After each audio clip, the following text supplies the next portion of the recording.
রেস্টুরেন্টের মতো বাড়িতেই বানিয়ে নিয়েছি চিলি চিকেন।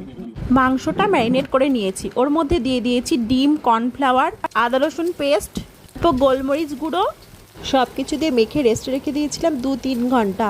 এরপর কড়াইতে তেল গরম করে মাংসগুলো সব ভেজে নিয়েছি।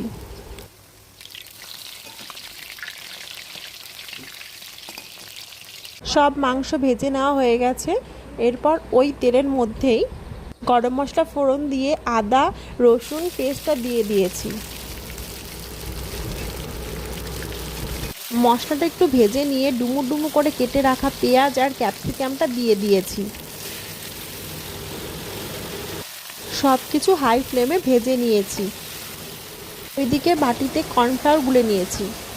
সব কিছু একটু ভাজা ভাজা হয়ে গেছে। এবার দিয়ে দিয়েছি মাংসটা, তারপর দিয়ে দিয়েছি টমেটো সস, আর দিয়েছি গ্রিন চিলি সস আর সোয়া সস।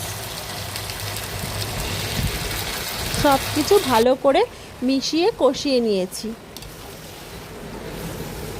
এবার গুলে রাখা কর্নফ্লাওয়ার জলটা দিয়ে দিয়েছি।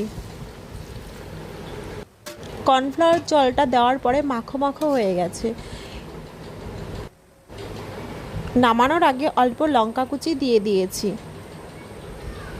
তৈরি হয়ে গেছে আমার আজকের রান্না চিলি চিকেন। ফ্রাই রাইসের সঙ্গে খেতে দারুণ হয়েছিল।